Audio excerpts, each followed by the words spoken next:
In a quiet Tulsa neighborhood, a 58-year-old widow was about to uncover the ultimate betrayal.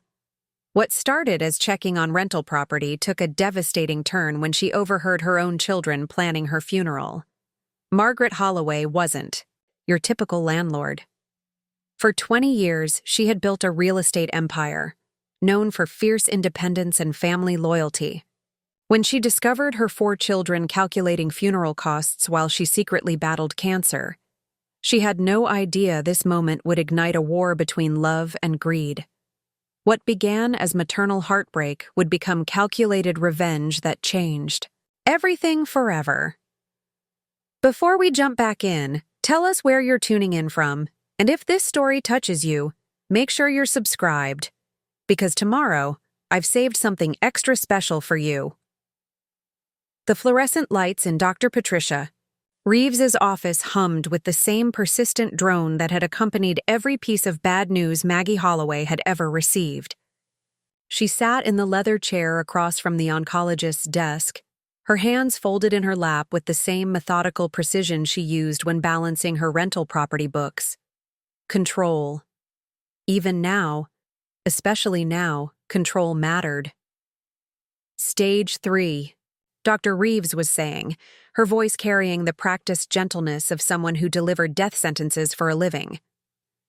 Non-small cell lung carcinoma. The tumor is approximately 4 centimeters, and we've detected involvement in the lymph nodes. Maggie's eyes fixed on the X-ray film clipped to the light box. The shadow in her chest looked like a storm cloud, dark, ominous, spreading.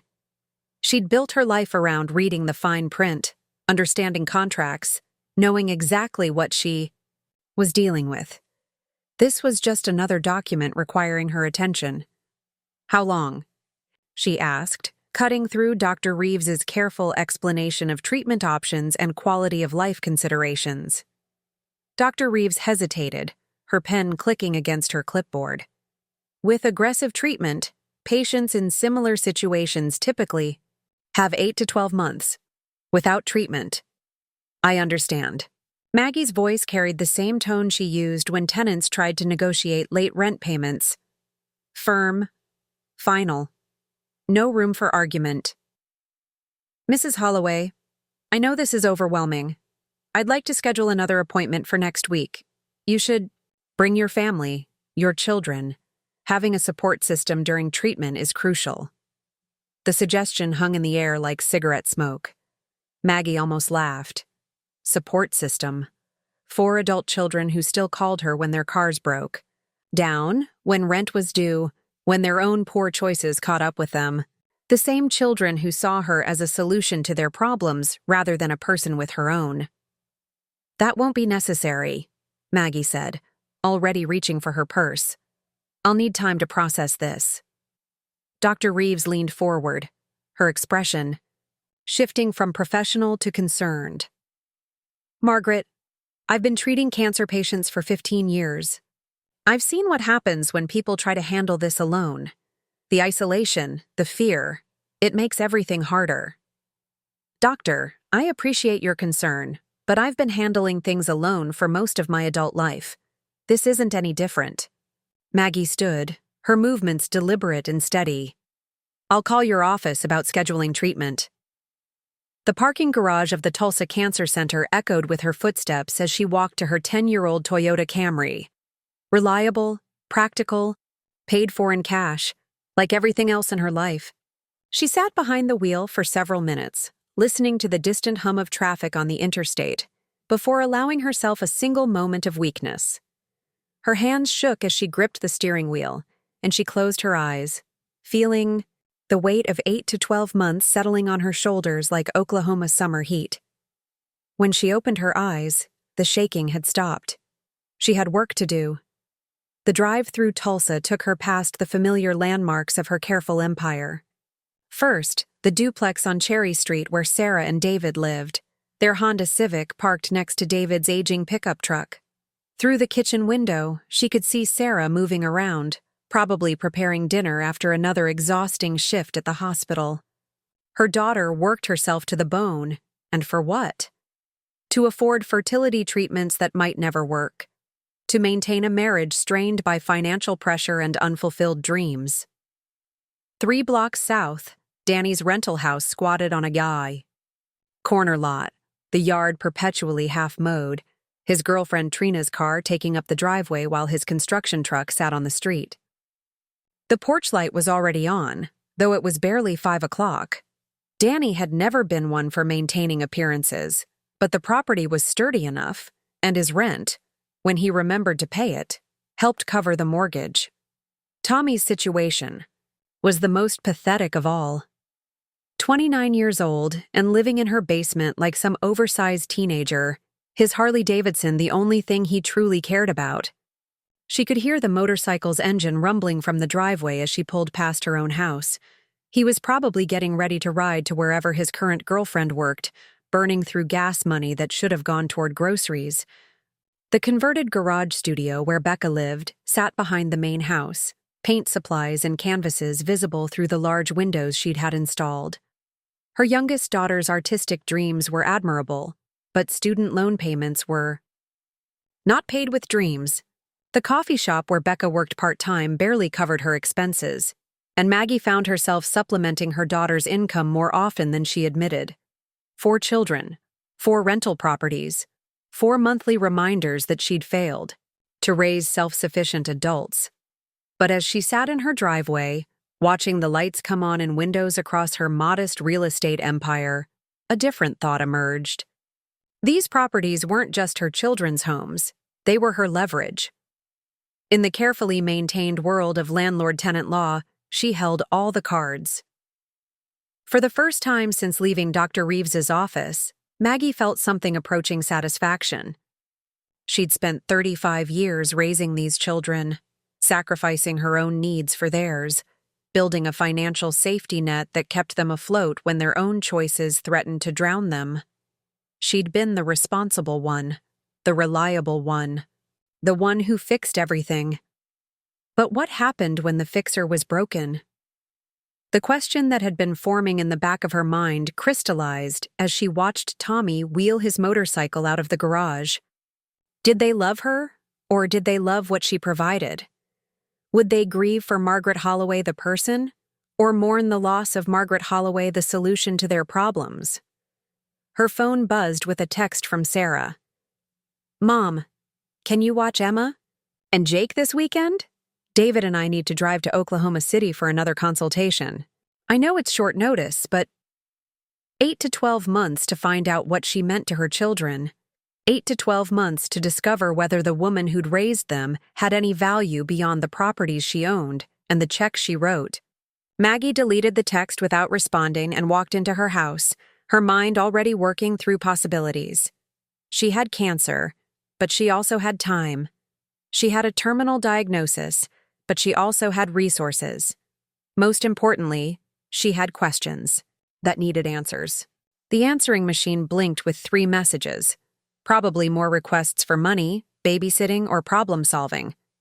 She ignored it and walked to her desk, pulling out the thick folder that contained all the lease agreements for her rental properties. Danny's lease had been violated at least 6 times in the past year. Sarah and David were 2 months behind on late fees they thought she hadn't noticed.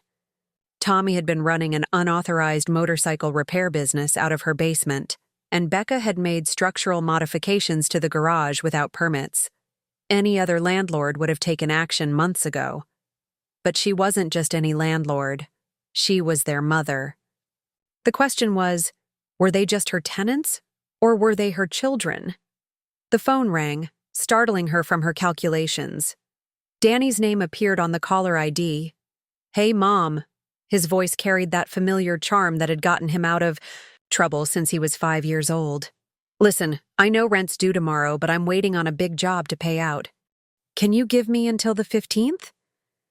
Maggie looked down at the lease agreement spread across her desk, then at the business card Dr. Reeves had given her for scheduling treatment. "We'll see," she said, her voice giving nothing away. "We'll see about a lot of things." After she hung up, Margaret Holloway sat in her quiet house, surrounded by the documentary evidence of her children's dependence, and began to plan. She had 8 to 12 months to live, But first, she needed to know if anyone would miss her when she was gone, or if they'd just miss what she provided.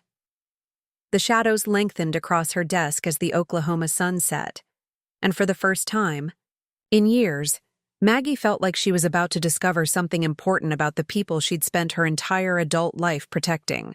The only question was whether she'd like what she found. The shadows lengthened across Maggie's desk as the Oklahoma sun set, and for the first time in years, she felt like she was about to discover something important about the people she'd spent her entire adult life protecting. 3 weeks later, that discovery would come in the cruelest way possible.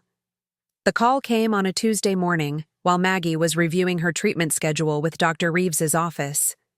Danny's voice carried that familiar edge of irritation he got when dealing with landlord stuff. "Mom, the kitchen sink's backing up again. That cheap plumbing you put in is acting up." The accusation stung, but Maggie kept her voice level. "I'll be over this afternoon to take a look." "Actually, don't bother. I already called a guy. Just figured you should know since it's your property and all."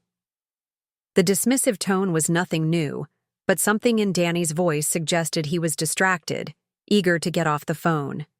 In the background, she could hear voices, familiar voices. "Fine," she said. "I'll stop by around 3 to check on the repair." "Yeah, sure, whatever." The line went dead, leaving Maggie staring at her phone. In 35 years of motherhood, she'd learned to read the spaces between her children's words. Danny was hiding something. By 2:45, Maggie was parked across the street from Danny's rental house, watching the driveway fill with familiar vehicles. Sarah's Honda, Tommy's truck, even Becca's beat-up Subaru with the faded art school stickers. A family meeting she hadn't been invited to. The front door stood slightly ajar in the October heat, and as Maggie approached, she could hear the low murmur of conversation from the living room. She'd intended to knock, to join whatever discussion was happening, but something in the tone stopped her. Instead, she found herself standing in the shadow of the front porch, listening. "Realistic about costs," Jake Morrison was saying. His voice carried the professional authority of someone accustomed to discussing uncomfortable topics. "Basics. Cremation runs about $1,200, but if you want something nicer—" "We're not talking about nicer," Danny interrupted. "We're talking about practical. Mom's always been practical." Maggie's hand froze on the screen door handle. We're talking about her funeral. Her funeral. "She's not even that sick."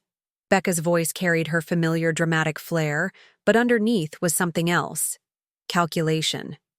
"I mean, she's been coughing more, sure, but people cough. As a nurse, I can tell you that persistent cough combined with her weight loss and fatigue." Sarah's clinical tone made Maggie's stomach clench. "She's showing textbook symptoms of lung cancer. Late stage, probably." The words hit like physical blows. Her own daughter, using her medical training to diagnose her from across the dinner table, sharing that diagnosis with siblings who were apparently already planning her memorial service. "How long do you think?" Tommy's voice was quieter than the others, and for a moment, Maggie hoped to hear genuine concern from her youngest son. 6 months, maybe 8 if she gets treatment, Sarah continued matter-of-factly. "But you know, Mom, she'll probably refuse chemotherapy, too stubborn to admit she needs help." "Good," Danny said, and the casual cruelty in his voice made Maggie step back. "Chemo's expensive as hell and it just prolongs things anyway. Better for everyone if she just, you know." "Jesus, Danny." Even Becca sounded shocked. "What? I'm being honest? We're all thinking it. Mom's been supporting all of us for years. Tommy's living in her basement rent-free. Becca's student loans are killing her. Sarah and David are drowning in medical debt. When Mom dies, we split the properties 4 ways. Everyone gets a fresh start. The main house alone is worth $250, Tommy added, his voice gaining enthusiasm. Plus the duplex, this place, and Becca's studio. We're talking about maybe $700,000 total. Maggie felt the porch railing under her hands. Solid wood she'd helped Danny install 3 summers ago when he'd promised to start taking better care of the property. Now he was calculating its value in the context of her death. Insurance payouts another $150. Jake contributed helpfully. I looked up her policy. Term life, fully paid up. She's been good about keeping everything current. Jake? What the hell? Sarah's voice carried a note of alarm. You looked up our mother's insurance policy? Danny asked me to. Professional curiosity. I'm just trying to help you guys prepare. This is what I do for a living now. Prepare? For what exactly? Becca's tone had shifted, sharpening with something that might have been guilt. Look, we all know Mom's been acting different, Danny said, taking control of the conversation the way he always did. More tired, losing weight. That cough? She's sick, and she's not telling us because she's stubborn. But we can't just pretend it's not happening. So we plan her funeral while she's still alive. Becca's voice cracked slightly. We plan for reality, Danny countered. You want to be scrambling to figure out funeral costs and property transfers when she's already gone? You want to be fighting over who gets what while we're supposed to be grieving? Danny's right, Sarah said reluctantly. As much as I hate admitting it, he's right. We need to be practical. Mom would want us to be practical. She'd want us to talk to her, Becca protested. She'd want to be part of these decisions. Would she? Tommy's voice had found its confidence. When has Mom ever included us in her business decisions? She keeps everything to herself, controls everything. At least this way, we're taking control of our own futures. Our futures, Danny repeated. Exactly. Look, we've all been living under Mom's thumb our whole adult lives. She owns our houses. She bails us out when we're broke. She makes all the decisions. Maybe this is our chance to finally be independent. Maggie pressed her back against the house, feeling the rough brick through her shirt. Independent. They wanted to be independent of her so badly they were celebrating her death before it happened. The main house should go to me, Danny continued. I'm the oldest and I've got kids. They need stability. Bullshit, Sarah shot back. David and I have been trying to have kids for 3 years. We need that house more than you do. You guys can't even afford fertility treatments without Mom's help, Tommy pointed out. How are you going to afford a mortgage? We'll figure it out with our share of the other properties, Sarah replied coldly. What about me? Becca's voice was small. I just graduated. I've got $60,000 in student loans and a part-time job at a coffee shop. I can't compete with you guys. You'll get your quarter, Danny said dismissively. Sell your share, pay off your loans, start fresh somewhere else.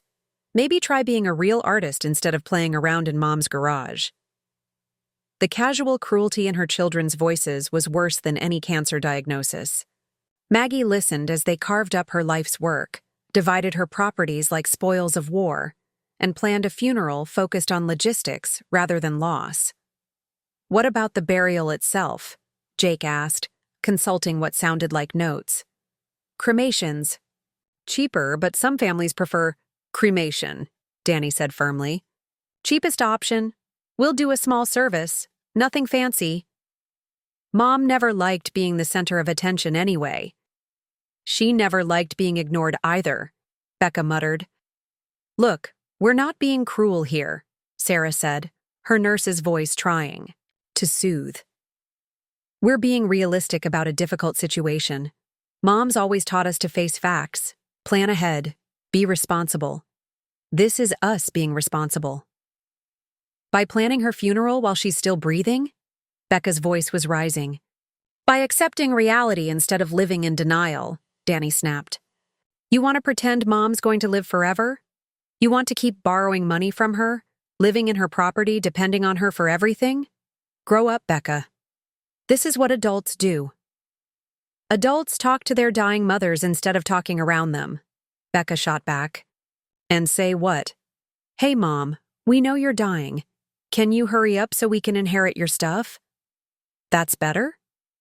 The argument continued, But Maggie had heard enough. She stepped carefully away from the door, her heart pounding with a rhythm that felt like rage mixed with grief. Her children, her babies, the people she'd sacrificed everything to raise and support, were sitting in her rental property, planning her death like a business transaction. Preparing and narrating this story took us a lot of time, so if you are enjoying it, subscribe to our channel. It means a lot to us. Now back to the story. But as she walked back to her car, a different emotion began to take hold. These weren't just her children anymore. They were her tenants. And as their landlord, she had rights and responsibilities they seemed to have forgotten. Maggie sat in her car across the street, watching her children's vehicles in the driveway, and felt something cold and calculating settle in her chest. They wanted to plan her funeral while she was alive? Fine. She'd plan their evictions while they were still breathing. The October sun was setting behind the trees, casting long shadows across the neighborhood she'd helped build with 30 years of careful investment and patient sacrifice. Her children thought they knew what was coming. They thought they understood the terms of their inheritance. They were about to learn how wrong they were. The shadows lengthened across Maggie's desk as the Oklahoma sun set, and for the first time in years, she felt like she was about to discover something important about the people she'd spent her entire adult life protecting. 3 weeks later, that discovery would come in the cruelest way possible. The call came on a Tuesday morning while Maggie was reviewing her treatment schedule with Dr. Reeves's office. Danny's voice carried that familiar edge of irritation he got when dealing with landlord stuff. "Mom, the kitchen sink's backing up again. That cheap plumbing you put in is acting up."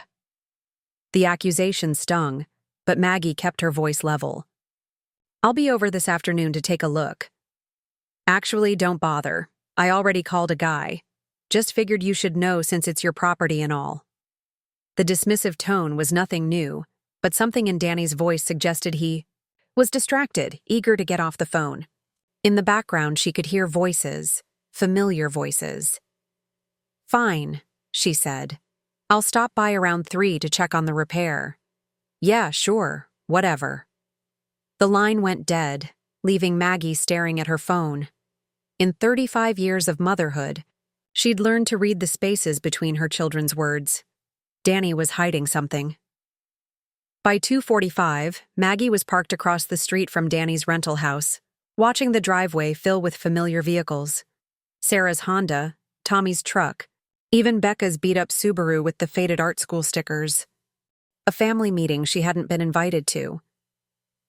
The front door stood slightly ajar in the October heat, and as Maggie approached, she could hear the low murmur of conversation from the living room.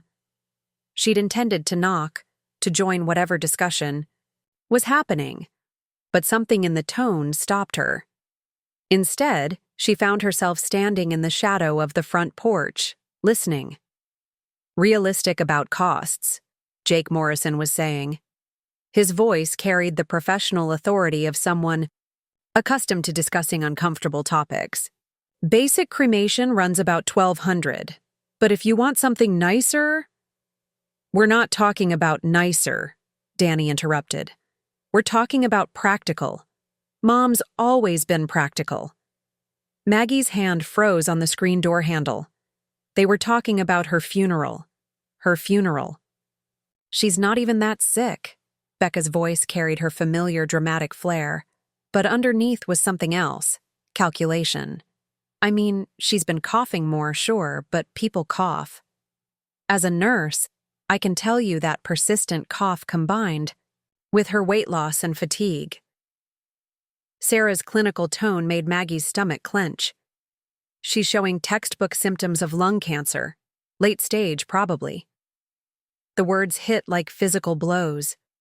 Her own daughter, using her medical training to diagnose her from across the dinner table, sharing that diagnosis with siblings who were apparently already planning her memorial service. "How long do you think?" Tommy's voice was quieter than the others, and for a moment, Maggie hoped to hear genuine concern from her youngest son. 6 months, maybe 8 if she gets treatment.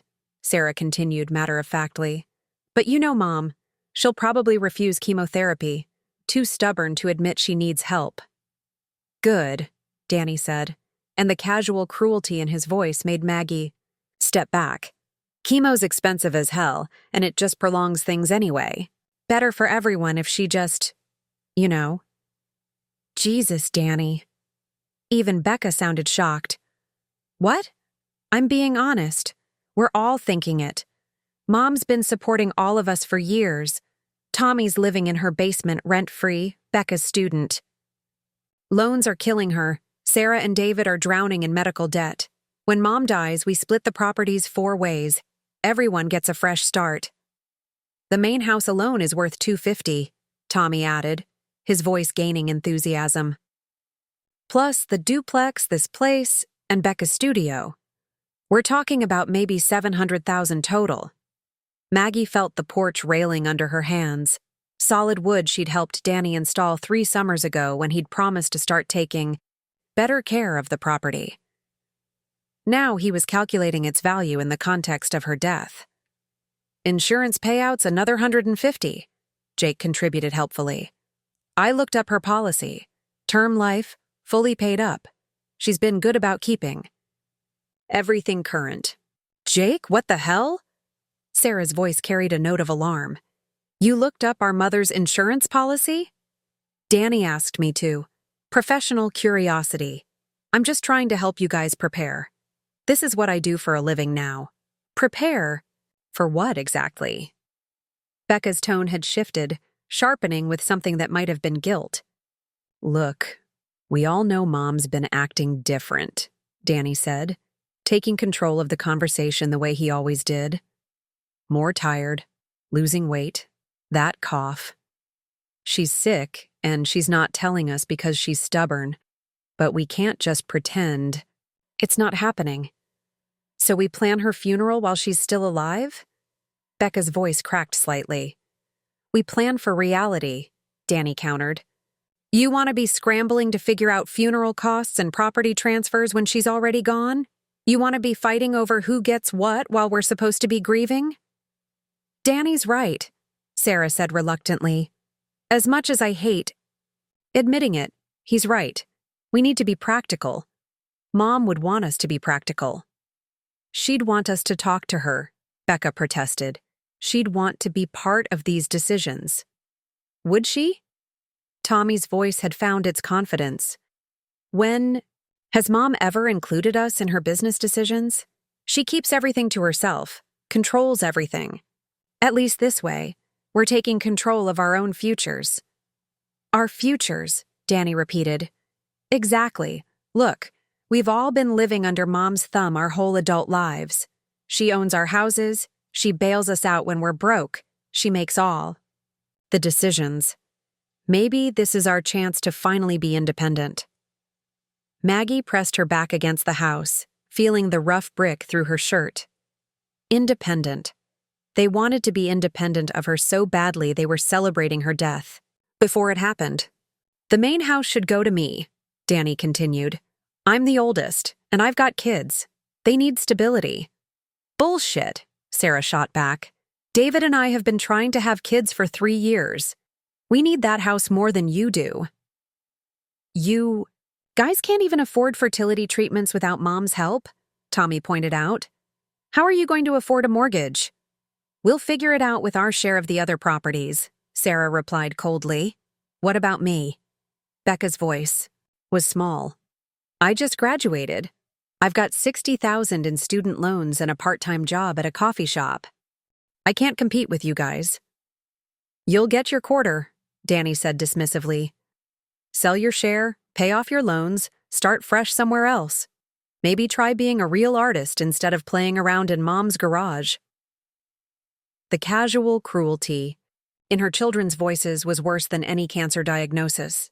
Maggie listened as they carved up her life's work, divided her properties like spoils of war, and planned a funeral focused on logistics rather than loss. What about the burial itself? Jake asked, consulting what sounded like notes. Cremations. Cheaper, but some families prefer cremation, Danny said firmly. Cheapest option. We'll do a small service, nothing fancy. Mom never liked being the center of attention anyway. She never liked being ignored either, Becca muttered. Look, we're not being cruel here, Sarah said, her nurse's voice trying to soothe. We're being realistic about a difficult situation. Mom's always taught us to face facts, plan ahead, be responsible. This is us being responsible.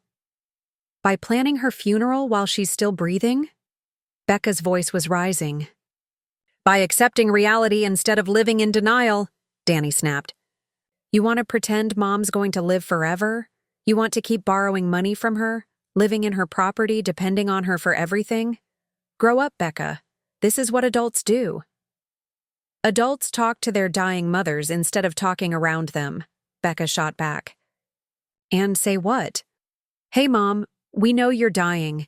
Can you hurry up so we can inherit your stuff? That's better? The argument continued, but Maggie had heard enough.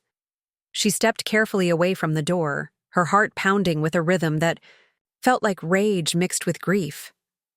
Her children, her babies, the people she'd sacrificed everything to raise and support, were sitting in her rental property, planning her death like a business transaction. But as she walked back to her car, a different emotion began to take hold. These weren't just her children anymore. They were her tenants. And as their landlord, she had rights and responsibilities they seemed to have forgotten. Maggie sat in, her car across the street, watching her children's vehicles in the driveway, and felt something cold and calculating settle in her chest. They wanted to plan her funeral while she was alive? Fine. She'd plan their evictions while they were still breathing. Rosa dropped her gardening gloves when Maggie's Toyota pulled up. One look at her friend's face said everything. Kitchen, Rosa said simply. They were planning my funeral, Maggie said without preamble. All four of them, discussing cremation costs and dividing my properties. Rosa's mouth tightened. Tell them about the cancer. Why? So they can pretend to care. While calculating how chemotherapy affects their inheritance? Maggie's voice turned cold. They want me dead, Rosa. Maybe they should find out what life looks like without me. What are you thinking? Eviction notices, Danny's subletting illegally, Sarah's behind on fees, Tommy's running a business. From my basement, Becca made unauthorized modifications. Rosa sighed, opening her laptop. This is cruel, Maggie. More cruel than planning someone's funeral while they're alive? The digital camera felt foreign in Maggie's hands as she stood outside Danny's house on Peoria Avenue, the morning sun casting long shadows across the overgrown yard. She'd borrowed it from Rosa the night before, claiming she wanted to document some maintenance issues for insurance purposes. Not entirely a lie, she reasoned, though the maintenance issues were with her children, not her properties. Through the living room window, she could see Danny's girlfriend Trina sprawled across the couch in yesterday's clothes, empty wine bottles littering the coffee table. The girl had been living there for 2 years without being added to the lease, a tie. Clear violation that Maggie had overlooked out of maternal softness. No more. Click. The camera captured Trina's presence, along with the pile of mail on the side table addressed to Trina Blackwood. Evidence of unauthorized occupancy. Moving around to the back of the house, Maggie documented the motorcycle parts scattered across the covered patio, the makeshift repair shop Danny had set up without permission. Oil stains on the concrete, tools everywhere. Clearly a commercial operation run from a residential property. Another violation she'd ignored when he'd claimed it was just hobby work. Click, click. Her chest tightened as she walked, the morning air seeming thinner than it should. The cough that had been plaguing her for months threatened to emerge, but she swallowed it down, focusing on the task at hand. She had work to do. The duplex on Carson Street was next. Sarah and David's side of the building looked presentable from the front, but Maggie knew better. She let herself in through the back gate, her property, her right, and immediately found what she was looking for. The late fees, 3 months' worth of them, documented in her ledger but never collected because Sarah was family and going through a rough patch with the fertility treatments. But it wasn't just the money. In the small storage shed behind the unit, Maggie found boxes of medical supplies that Sarah had been taking from the hospital. Nothing major, IV bags, syringes, gauze, but enough to constitute theft if anyone wanted to make an issue of it. Maggie photographed the boxes, noting the St. Francis Hospital labels. Her phone buzzed with a text from Dr. Reeves's office, reminding her about scheduling her next appointment. She deleted it without responding. At Becca's converted garage studio, the violations were more obvious. Her youngest daughter had knocked out a wall between the garage and a storage room without permits, installing a skylight and plumbing for a small kitchenette. The work was actually well done. Becca had always been handy, but completely illegal. The city would have a field day with the zoning violations alone. Click. The unpermitted renovations. Click. The business license displayed on the wall for Rebecca Holloway Fine Arts, commercial activity in a residential zone. Click. The stack of canvases with price tags ready for her next art show. Maggie found herself lingering in the space, studying one of Becca's paintings, a swirling abstract in blues and grays that somehow captured the feeling of loneliness. Her daughter had talent, real talent, but talent didn't pay rent or student loans or put food on the table. The walk back to her car left her breathless, and she had to stop twice to rest. The cancer was progressing faster than she'd expected, her body betraying her just when she needed it most. But she wasn't done yet. Tommy's violations were in her own basement, which made documenting them feel like a betrayal of her own home. But there they were. The motorcycle engine he'd been rebuilding in the laundry room, oil pans and parts scattered across surfaces meant for washing clothes. The ventilation he'd installed without permission, running exhaust fans to the outside. The mini fridge he'd plugged in without adding to the electrical load calculations. Most damning of all, she found the receipts. Tommy had been charging friends to work on their bikes in her basement, running a side business she'd never known about. The money was probably going toward his girlfriend's rent or his weekend trips to motorcycle rallies. But it was still commercial. Activity in a residential space. Click, click, click. Back in her kitchen, Maggie spread the photos across the table like evidence at a crime scene. Each image represented years of her looking the other way, of treating her children like children instead of the adults they claimed to be. She'd enabled their dependency by refusing to enforce the same standards she demanded from her other tenants. Her laptop, a recent purchase that had taken Tommy 3 hours to set up for her, hummed a life as she began researching Oklahoma landlord-tenant law.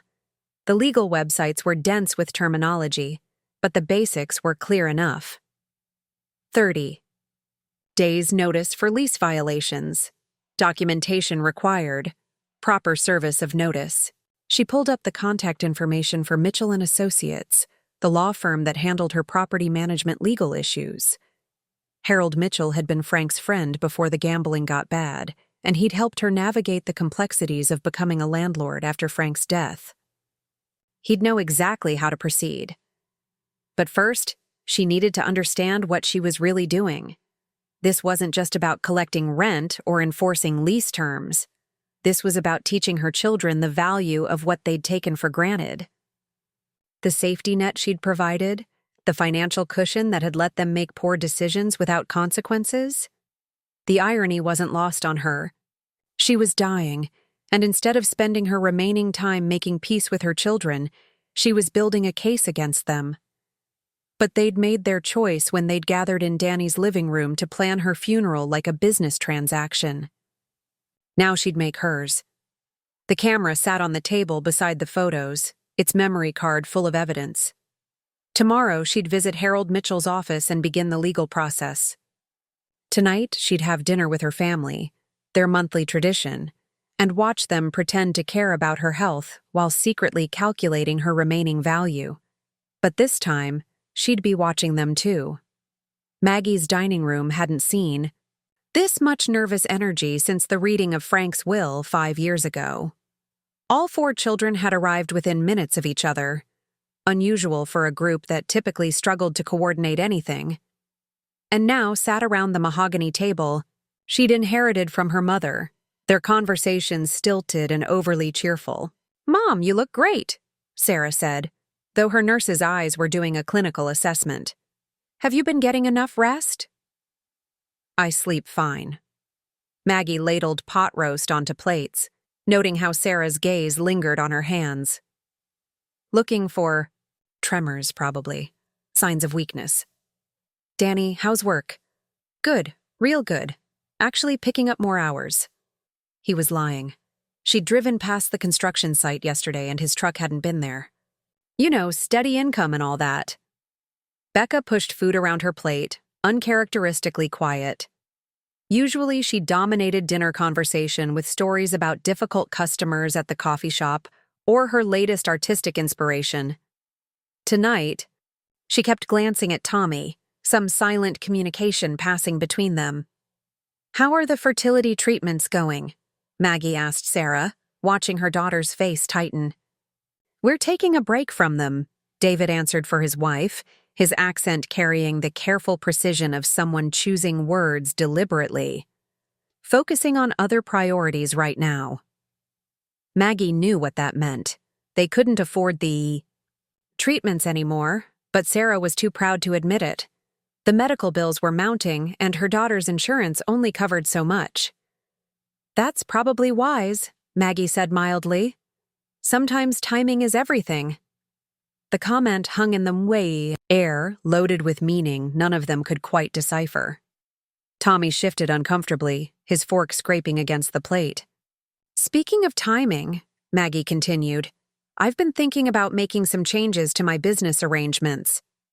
The room went dead silent, four sets of eyes fixed on her with the intensity of hawks watching a field mouse. "What kind of changes?" Danny asked, his voice carefully neutral. "Property management mostly, making sure everything's up to code, all the paperwork is in order." She took a bite of carrots, chewing slowly. "I've been too lenient with some of my tenants. Family or not, business is business." Sarah and David exchanged a quick glance. Becca's fork trembled slightly in her hand. "That makes sense," Tommy said finally. "You've always been fair about everything." Fair. The word tasted bitter in her mouth. She'd been more than fair. She'd been a pushover. Letting Danny's girlfriend live rent-free, ignoring Sarah's late payments, overlooking Becca's illegal renovations, pretending not to notice Tommy's basement motorcycle shop.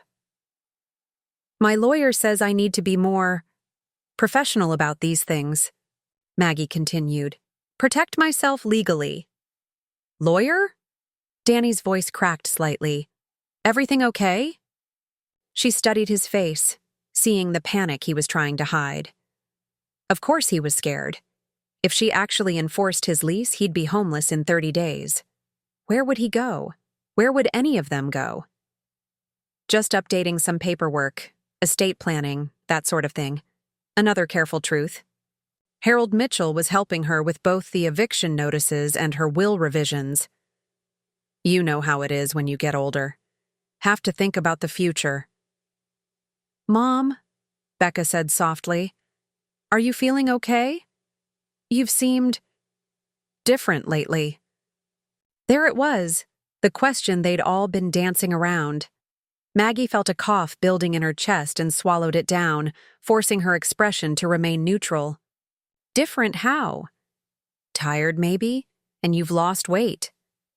All four children were watching her now, their dinner forgotten. She could practically see their minds working, cataloging symptoms, calculating timelines. "I'm fine," she said firmly. "Maybe a little run down, but nothing serious." The lie came easily, smoothly. She'd been practicing it for weeks now, perfecting the right tone of dismissive irritation that would discourage further questions. But then the cough she'd been suppressing finally broke free, harsh and persistent. Her hand flew to her mouth as her body shook with the force of it, and she saw droplets of blood speckle her napkin. The silence that followed was deafening. "Mom?" Sarah was out of her chair, professional instincts overriding family awkwardness. "Let me see that." "It's nothing." Maggie crumpled the napkin, but not before Sarah glimpsed the red stains. "That's not nothing. How long have you been coughing up blood?" "Sarah, sit down. I'm fine." But she wasn't fine, and they all knew it. The careful performance of the evening had cracked, revealing the truth underneath. She was dying, and her children were finally starting to see it. The irony was perfect, really. Here they were, gathered around her table like vultures, and she was the one hiding her weakness from them. "I think," Maggie said slowly, dabbing at her mouth with a fresh napkin, "we should talk about what happens when I'm not around to take care of everything anymore." 4 faces stared back at her, pale and frightened and guilty as hell. Perfect. The camera sat on the table beside the photos, its memory card full of evidence.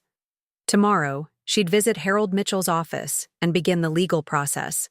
Tonight, she'd have their monthly family dinner, a tradition that had somehow survived Frank's death, her children's various crises, and now her own terminal diagnosis.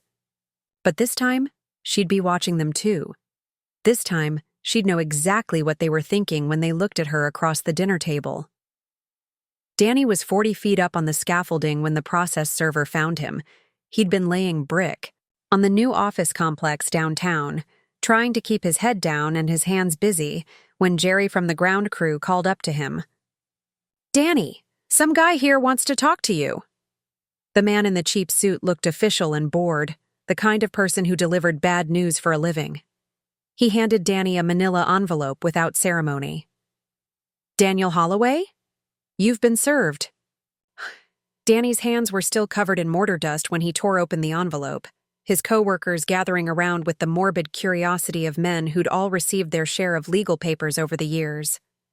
The letterhead read Mitchell and Associates, and the first line made his stomach drop. "Notice to quit or pay rent or covenant." The words blurred together as he read, "Lease violations, unauthorized occupancy, commercial activity in residential zone, 30 days to vacate." His mother's signature at the bottom, neat and professional, like she was firing a stranger. "Shit, Danny, what did you do?" Jerry peered over his shoulder. "My mom's evicting me." The words felt foreign in his mouth. Impossible. His mother had never evicted anyone in her life, let alone her own son. 20 minutes across town, Sarah was checking vitals on Mrs. Chen in the cardiac unit when the same process server appeared at the nurse's station. The head nurse, Patricia, called her over with the expression she usually reserved for family notifications. "Sarah, this gentleman needs to speak with you." Sarah's hands were steady as she opened the envelope. Years of delivering bad news to families had taught her to control her reactions, but reading her own eviction notice felt like receiving news of her own death. The document was thorough, professional, listing every late payment. Every month she'd asked for just a few more days. Every time her mother had said, "Don't worry about it, honey." "Nurse Holloway?" Mrs. Chen's monitor was beeping insistently. "Are you all right?" Sarah folded the notice and slipped it into her scrub's pocket. "I'm fine, Mrs. Chen. Let's check your oxygen levels." But her hands were shaking now, and she had to read the monitor 3 times before the numbers made sense. At Murphy's garage, Tommy was underneath a Honda Civic when his phone started buzzing with texts from his siblings. He ignored them. Danny was always having some crisis or another, until his boss Pete tapped his boot. "Tommy, someone here to see you." The process server was waiting by the cash register, looking impatient. Tommy wiped his hands on a shop rag and signed for the envelope, figuring it was probably something about his motorcycle insurance. Instead, it was his mother's formal declaration of war. The notice detailed every violation: the motorcycle repair business, the unpermitted electrical work, the commercial activity in a residential basement. Someone had been watching him, documenting everything. The photos were included as evidence: his tools, his customers' bikes, even receipts he thought he'd thrown away. Bad news? Pete asked, seeing Tommy's face. My mom's kicking me out. Your mom's your landlord? Yeah. Tommy stared at the papers. Not anymore, I guess. The coffee shop on Cherry Street was busy with the afternoon rush when the process server pushed through the crowd of college students and found Becca behind the espresso machine. She was in the middle of making a complicated drink order. Extra. Hot, half-calf, oat milk latte with 2 pumps of vanilla, when he called her name. Rebecca Holloway? That's me. She accepted the envelope while still steaming milk, muscle memory keeping her hands moving even as her brain tried to process what was happening. The notice was devastating in its completeness. Every unpermitted renovation, every zoning violation, every piece of art she'd sold from the garage studio. Her mother had been watching, documenting, building a case like she was a criminal instead of her youngest daughter. The worst part was the bottom of the document, where someone had attached photos of her paintings, not as evidence of commercial activity, but as if her mother had wanted to see what she'd been creating in the space she was about to lose. Becca? Her coworker Jade was staring at her. The milk's burning. Becca turned off the steamer and handed the ruined drink to Jade. Can you cover for me? I need to make some calls. Within an hour, all 4 siblings had converged on Danny's house. Their eviction notices spread across his kitchen table like tarot cards predicting doom. Trina had made herself scarce. She might be freeloading, but she wasn't stupid. Leaving. The Holloway children to confront their new reality in private. She can't do this, Danny said for the 3rd time, pacing between the kitchen and living room. We're family. Actually, she can. Sarah had called her husband David, who worked in IT but had enough legal knowledge to understand landlord-tenant law. These notices are completely legal. She has documentation for every violation. What violations? Tommy protested. I fix a few bikes in the basement. It's not like I'm running a factory.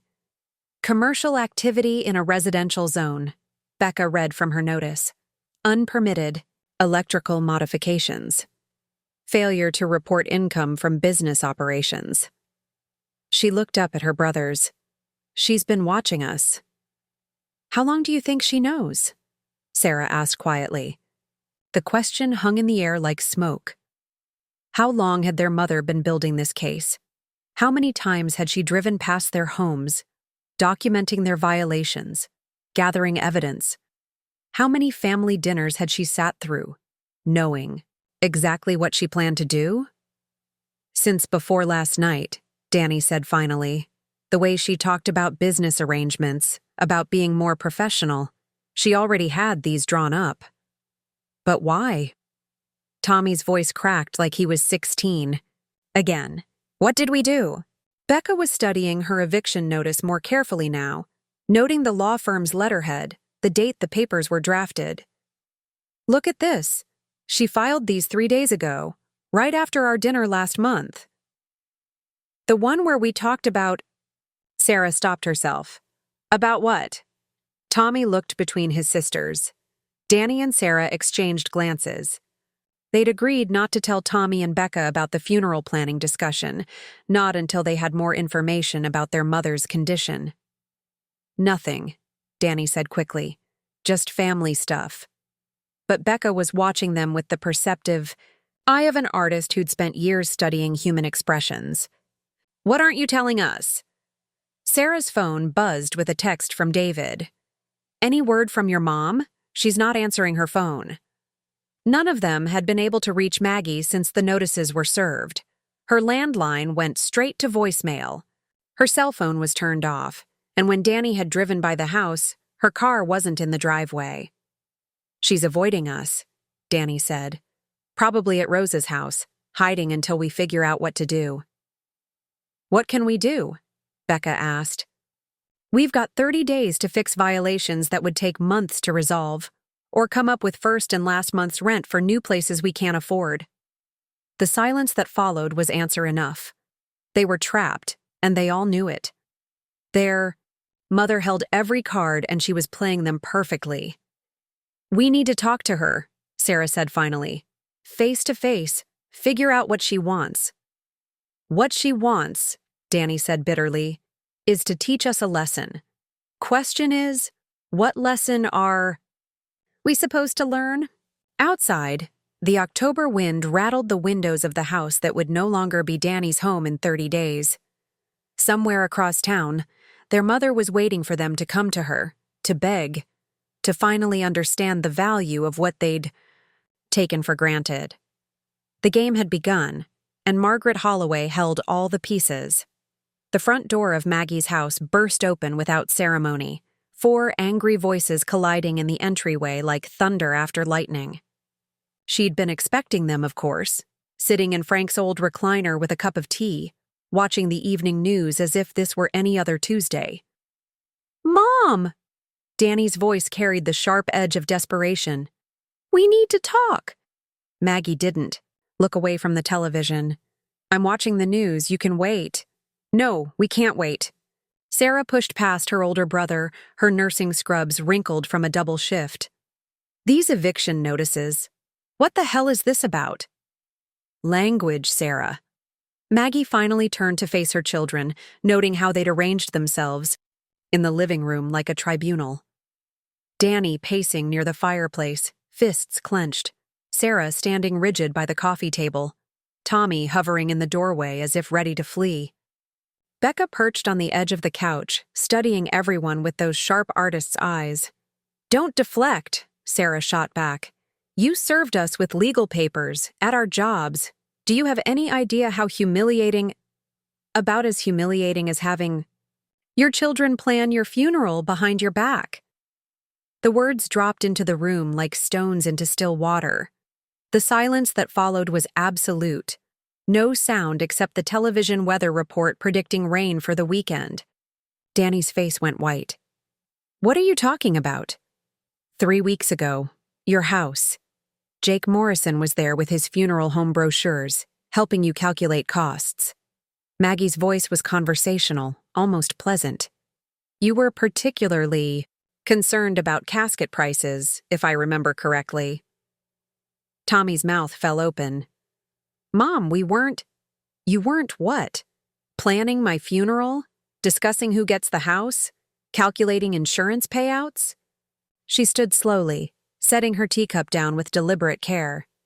"Because that's exactly what you were doing." "How do you—" Sarah stopped herself, understanding flooding her face. "You were listening." "I came to check on the plumbing issue," Danny reported. "Imagine my surprise when I found my 4 children dividing up my estate like I was already dead." Becca was the first to find her voice. "Mom, you don't understand."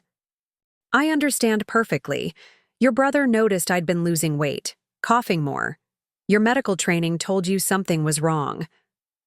Maggie looked directly at Sarah. "So instead of asking me about it, you decided to plan ahead. Very practical." Danny stepped forward, his construction worker's hands trembling. "It wasn't like that. We were worried about you."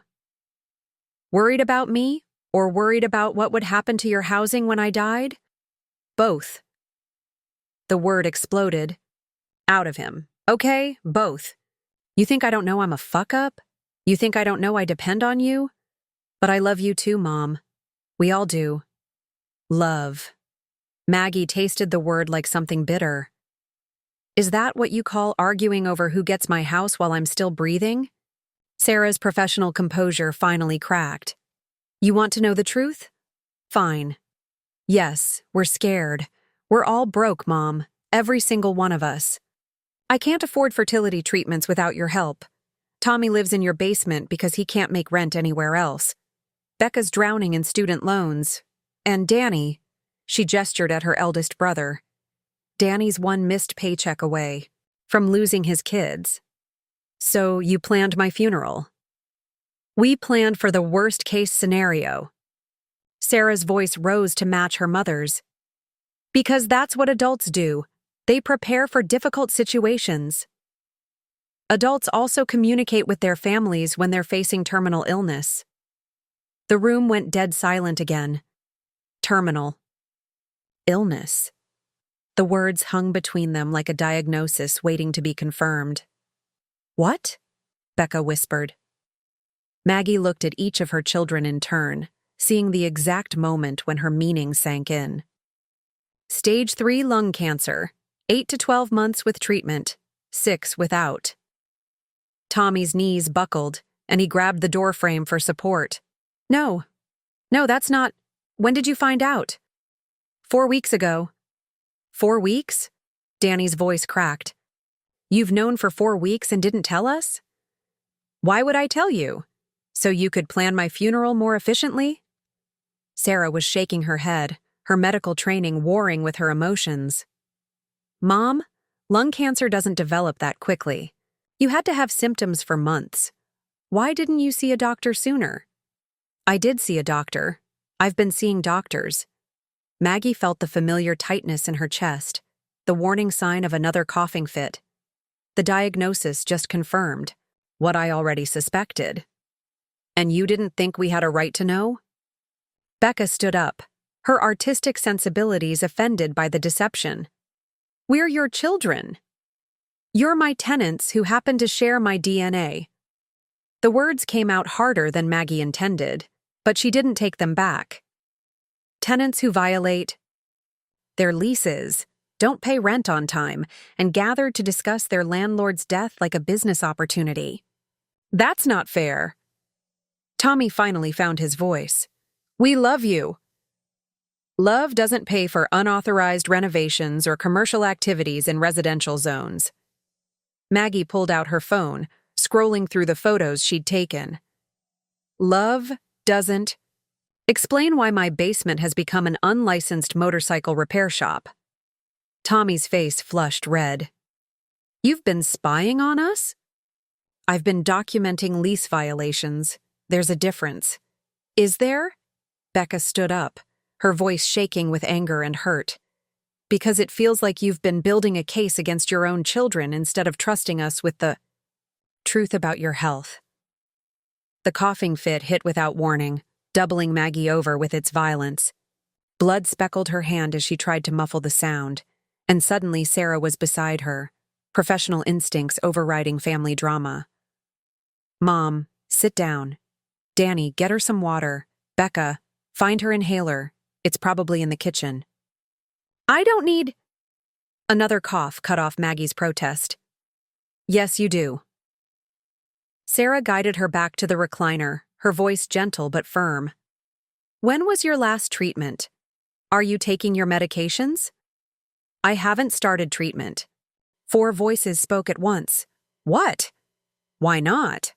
Mom, you have to... I haven't decided if I want treatment. Maggie accepted the water glass from Danny, noting how his hands shook as he handed it to her. Quality of life versus quantity. My choice to make. Not just your choice. Tommy's voice broke like a teenager's. We should have a say. We're your family. Family. Maggie looked around the room at her 4 children, scared, angry, guilty, desperate. Is that what we are? Because family doesn't plan funerals in secret. Family doesn't treat their dying mother like a business asset. And family doesn't evict their children as revenge for being human, Sarah shot back. We made a mistake, okay? We should have talked to you directly, but you made mistakes too. David appeared in the doorway, having arrived to pick up Sarah from what he thought was a family dinner. He took one look at the scene, his wife's tear-streaked face, the eviction notices scattered on the coffee table. Maggie slumped in her chair, looking frailer than he'd ever seen her, and cleared his throat. Should I come back later? No, Maggie said firmly. You should stay. Someone in this family needs to hear this conversation who isn't completely insane. She struggled to her feet, facing her children with what remained of her strength. Here's what's going to happen. You have 30 days to decide if you want to be my children or my tenants. If you're my children, we talk honestly about my diagnosis, my treatment options, and what the next few months look like. If you're my tenants, you follow your lease agreements or find somewhere else to live. Mom, Danny started. I'm not finished. Her voice carried the authority that had held this family together through Frank's gambling, his death, and 20 years of their various crises. But understand this. I'm dying. That's not negotiable. How we spend whatever time I have left, that's still up to us. The October wind rattled the windows, and somewhere in the distance, thunder promised the rain the weatherman had predicted. 4 children stared at their mother, finally understanding that everything had changed, and there was no going back to the way things were. The game was over. Now came the much harder work of figuring out how to be a family again.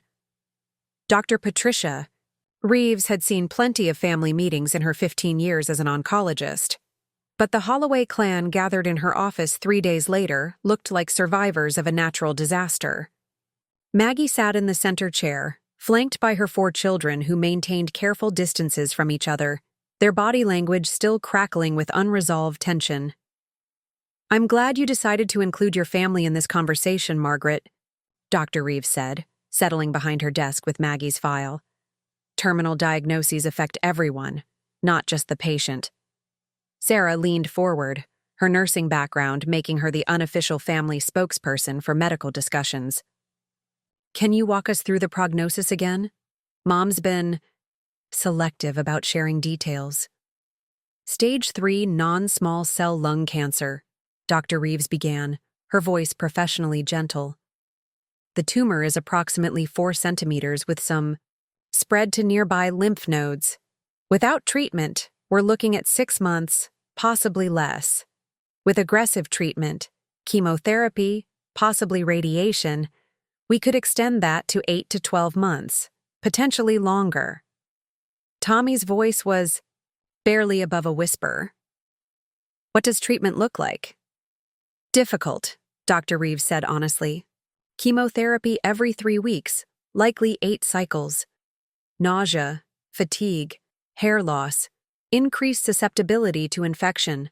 Quality of life becomes a significant consideration." Danny had been silent since they'd arrived, but now he cleared his throat.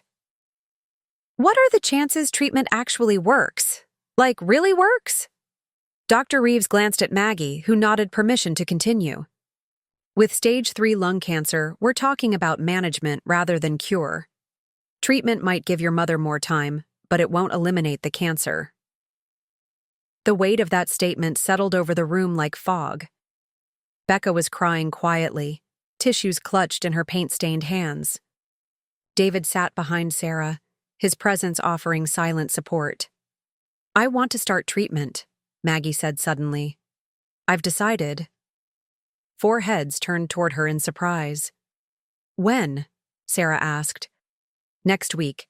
Dr. Reeves has been very patient with my hesitation." "What changed your mind?" Tommy asked. Maggie looked around the room at her children, really looked at them, perhaps for the first time in weeks. "I realized I was making the same mistake you made, planning for death instead of living while I'm alive." Dr. Reeves smiled, making notes in the file. "I'll have my nurse coordinator set up your treatment schedule. You'll need someone to drive you to appointments, help with side effects." "We'll take turns," Sarah said immediately. "Make a schedule." "I can handle weekday appointments," Danny offered. "Construction work is slowing down anyway." "And I can do evenings," Becca added. "The coffee shop is flexible." Tommy nodded. "Whatever you need, Mom." The offer of help should have felt natural, but Maggie could hear the guilt underlying their eagerness. They were trying to earn forgiveness through caregiving, and she wasn't sure that was healthy for anyone. "We'll figure out the logistics," she said carefully. "But I don't want anyone rearranging their entire life around my cancer." After the appointment, the family reconvened at Rosa's house, neutral territory where emotions might run less high. Rosa had prepared enough food to feed a small army, her way of showing love through practicality. "So, where do we go from here?" David asked, speaking the question everyone was thinking. "The eviction notices are still valid," Maggie said, accepting a cup of Rosa's famous hot chocolate. I meant what I said about choosing between being children or tenants. What if we want to be both? Becca asked quietly. Rosa settled into her chair with the authority of someone who'd watched this family's drama unfold for 20 years. Mija, you can't be both. That's been the problem all along. Rosa's right, Maggie agreed. I enabled your dependency by mixing family with business. Frank used to say I was too soft, and he was right about that. Danny shifted uncomfortably. So what are you proposing? New arrangements. Real ones. If you want to stay in the properties, we draw up legitimate leases with fair market rent and actual consequences for violations. If you can't afford that, we help you find alternatives. Sarah did quick mental math, her face paling. Fair market rent on the duplex would be at least $800 more than we're paying now. Which is why you might need to consider other options. Like what? Tommy asked. Like finding roommates, getting second jobs, moving somewhere you can actually afford. Maggie's voice was gentle but firm. Like being actual adults instead of permanent children. The words stung, but nobody could argue with the truth of them. What about the funeral planning? Becca asked, her artistic directness cutting through the polite conversation. Do we talk about that, or pretend it never happened? Rosa reached over and squeezed Maggie's hand. Talk about it. All of it. Maggie took a deep breath. I was hurt. Hearing you discuss casket costs while I was still alive felt like you were treating me like an inconvenience to be managed rather than a person to be loved. We were scared, Sarah said softly. I've seen what cancer does to families. The medical bills, the caregiving stress, the financial strain. We weren't planning your death. We were trying to figure out how to survive it. But you didn't include me in that conversation. Because we thought we were protecting you. Danny's frustration finally boiled over. You raised us to be independent, to solve our own problems. So when we saw you getting sick, our instinct was to handle it ourselves. Badly, Tommy added with surprising self-awareness. Very badly, Becca agreed. The honesty was brutal, but Rosa nodded approvingly. Now we're getting somewhere. They spent the next 2 hours having the most difficult conversation of their lives. Danny admitted his terror of being homeless, with partial custody of his children. Sarah talked about the crushing pressure of fertility treatments and medical debt. Tommy confessed that he'd never figured out what he wanted to be when he grew up and was scared he never would. Becca revealed the depth of her financial desperation and her fear that her art would never support her. In return, Maggie shared her own fears, not just about dying, but about leaving her children unprepared for life without her safety net. I wanted to protect you, she said as the afternoon sun slanted through Rosa's kitchen windows. But I protected you so much that you never learned to protect yourselves. So what do we do now? David asked. He'd been quiet through most of the conversation, but his outsider's perspective had become valuable. We try something new, Rosa suggested. Real honesty, real consequences, real support. Maggie looked around the room at her children, finally seeing them as the adults they were, with all their flaws and fears and potential for growth. The eviction notices stand, she said, but we negotiate new arrangements, real leases with real expectations. And if you can't meet those expectations, we help you find situations you can handle. And the treatment? Sarah asked. We handle it as a family. But a family of adults, not a mother and her dependent children. Tommy wiped his eyes with the back of his hand. I don't know if I can afford market rent. Then maybe it's time to find roommates, or a different place, or a better job. Maggie's voice was still gentle, but there was steel underneath. Growing up hurts sometimes. Are you sure you want to do this while you're going through chemo? Becca asked. It seems like a lot of stress. Everything's going to be stressful. For the next few months, Maggie replied. At least this way, the stress might accomplish something useful. As the sun set over Tulsa, the Holloway family began the hard work of rebuilding their relationships on a foundation of truth instead of convenience. It wasn't going to be easy, nothing worthwhile ever was, but for the first time in years, they were all facing the same direction. Rosa cleared the dishes with the satisfaction of someone who'd watched a necessary surgery finally begin. Some wounds had to be opened before they could properly heal, and in her living room, a mother and her 4 children started learning how to love each other as adults instead of hiding behind the comfortable lies of unconditional dependency. The real work was just beginning. 2 weeks before the eviction deadline, the Holloway family gathered around Maggie's dining room table with a stack of paperwork that would have made a real estate lawyer proud. Harold Mitchell had drawn up new lease agreements for each property, complete with market-rate rent, specific maintenance responsibilities, and clearly defined consequences for violations. Maggie's first chemotherapy session had been the previous Tuesday, and she still looked pale and drawn, though she insisted on conducting the meeting herself. A small trash can sat beside her chair, a concession to the nausea that came in unpredictable waves. "Let's start with the duplex," she said, sliding a contract across the table to Sarah and David. "Market rate is $1,100 a month plus utilities. That's an increase of $350 from what you've been paying." Sarah's face was carefully neutral as she reviewed the terms. "We can manage that if I pick up an extra shift every other week. And if we cut back on the fertility treatments," David added quietly. The admission hung in the air like smoke. Everyone knew how much those treatments meant to Sarah and David, how desperately they wanted children, but they also knew the financial reality. "Actually," Maggie said slowly, "I have a proposal about that." She pulled out another document, this one handwritten in her careful script. "I've been thinking about my will, about what I really want to leave behind. Money sitting in bank accounts doesn't help anyone while I'm alive." "Mom," Danny started, but she held up a hand. "Let me finish. I want to pay for one more round of IVF, not as a loan, not as advance inheritance, as a gift from a mother who wants to see her daughter become a mother herself." Sarah's eyes filled with tears. "We can't accept that. Not after everything."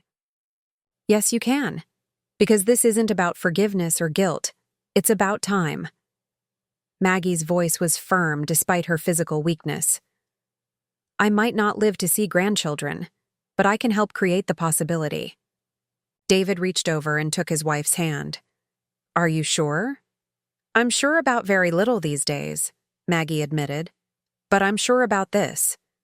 They moved on to Danny's lease. The house on Peoria would cost him $900 a month, more than double what he'd been paying, and money he simply didn't have. "I've got some options," Danny said, though his voice lacked conviction. "Maybe get a roommate or you could move in with me and Luz," David interrupted, surprising everyone. "We've been talking about it.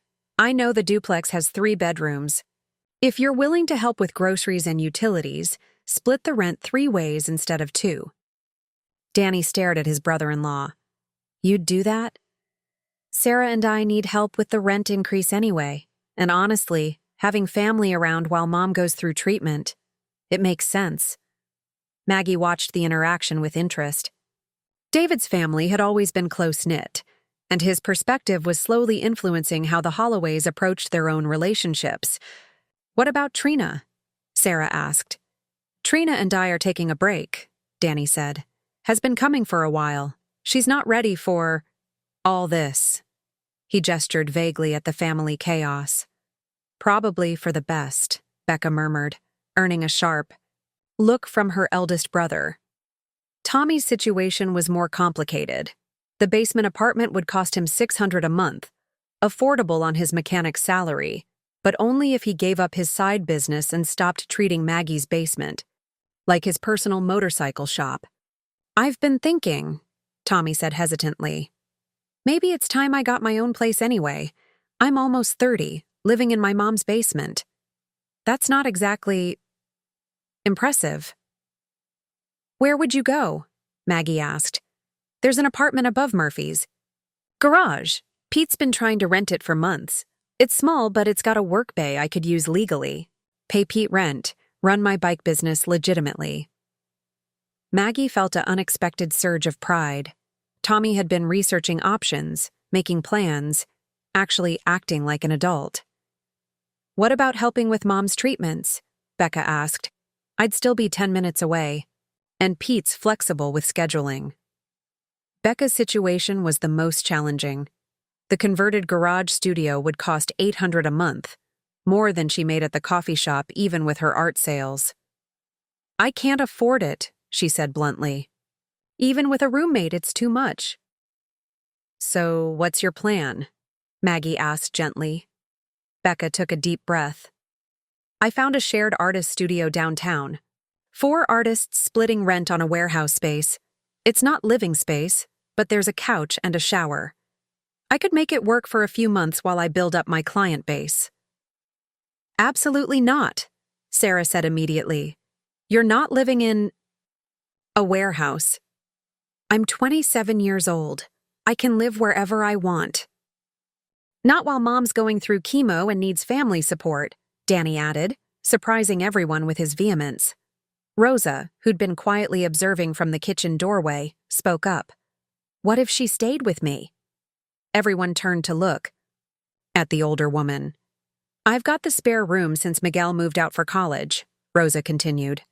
Becca could help with groceries and utilities, use my garage for storage. It's temporary, but it would give her time to figure things out. Becca looked overwhelmed. Rosa, I couldn't. Mia, I've been watching this family for 20 years. It's time I officially joined it. The comment made Maggie smile for the first time in weeks. Rosa had been more family than friend for years anyway. Jake Morrison arrived as they were finishing the lease discussions, carrying a folder that looked distinctly different from his previous funeral planning materials. I brought some information about advance directives, he said carefully, clearly nervous about the reception. Living wills, medical power of attorney, that sort of thing. You mean the paperwork we should have discussed instead of casket prices? Maggie asked dryly. Jake flushed red. I'm sorry about that. I was trying to help Danny prepare, but I realize now that it wasn't my place. It's okay, Maggie said, and meant it. We're all learning how to do this better. They spent the next hour going through the practical aspects of terminal illness that no one wanted to discuss, but everyone needed to understand. Medical power of attorney, Sarah with Danny as backup. Financial power of attorney, Harold Mitchell, with oversight from all 4 children. End-of-life care preferences, home hospice when the time came, with family present. What about the funeral? Tommy asked quietly. Do we talk about that now? Maggie considered the question. I think we plan a memorial service instead. Something that celebrates life rather than mourning death. And I want to be involved in planning it. You want to plan your own memorial service? Becca asked. Why not? It's my party, isn't it? The dark humor was vintage Maggie, and it broke some of the tension in the room. As the afternoon wore on, the new arrangements began to take shape. Danny would move in with Sarah and David, contributing to rent and helping with Maggie's care. Tommy would take the apartment above Murphy's garage and formalize his motorcycle business. Becca would stay with Rosa while building her art career properly. And Maggie would begin the difficult work of chemotherapy with a support system that was finally honest about its limitations and strengths. One more thing, Maggie said as they gathered the signed leases. I'm updating my will. Equal distribution. Among the 4 of you, but with conditions. What kind of conditions? Danny asked warily. The inheritance comes in stages. Part when you turn 35 and demonstrate financial stability. Part at 40 if you've maintained that stability. The house and remaining properties get sold, proceeds divided equally, but only after all of you have proven you can stand on your own. It was harsh, but fair. and it ensured that Maggie's death wouldn't provide a financial windfall that would enable continued dependency. "How long do we have to prove ourselves?" Sarah asked. "However long it takes. The money will wait." As the family prepared to leave, each with their new lease agreements and a clearer understanding of what lay ahead, Maggie felt something she hadn't experienced in months. Hope. Not hope for a cure. Dr. Reeves had been clear about the prognosis, but hope that her children might finally learn to take care of themselves and each other. The work was far from over, but for the first time since her diagnosis, Maggie believed they might actually succeed in building something real from the wreckage of their old dysfunction. Outside, the October evening was crisp and clear, and somewhere, in the distance, church bells were ringing the hour. Time moving forward, as it always did, but finally in a direction that felt like progress rather than just survival. 6 months after the eviction notices that had torn their family apart, the Holloways gathered in Maggie's living room for what had become their new Sunday tradition. The chemotherapy had taken its toll.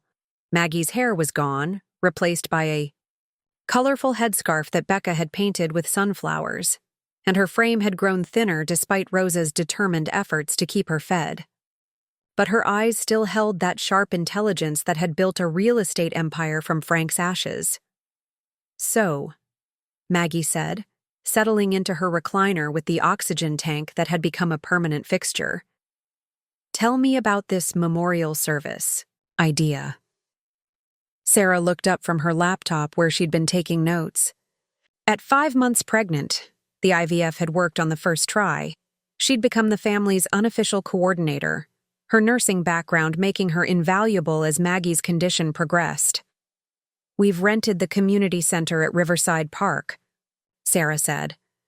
"The same place where you and Dad had your anniversary parties." "Before the gambling got bad?"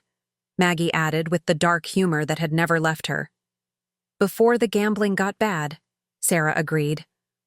"We're thinking late afternoon casual dress, more like a celebration than a funeral." Danny looked up from the easel where he'd been helping Becca prepare display boards. Moving in with Sarah and David had been the best decision he'd made in years. Having family around during his mother's illness had given him purpose beyond just surviving day to day. His construction work had picked up too, now that he had reliable housing and wasn't constantly stressed about eviction. "Jake's been helpful with the logistics," Danny said. "Turns out he's much better at event planning than he is at premature funeral counseling." "Poor Jake," Maggie chuckled, then coughed, a sound that had become too familiar over the past months. "I should probably apologize for traumatizing him." "You terrorized all of us," Tommy pointed out from his spot on the floor, where he was organizing photo albums. But it worked. It had worked. Tommy's apartment above Murphy's garage was small but independent, and his motorcycle repair business was thriving. More importantly, he'd started taking community college classes in business management, finally figuring out what he wanted to be when he grew up at the age of 29. "What about the music?" Becca asked, looking up from the memorial board she was creating. A visual timeline of Maggie's life rendered in her artistic style. "You said you wanted Patsy Cline, but which songs?" "Crazy for sure," Maggie said. "And I Fall to Pieces.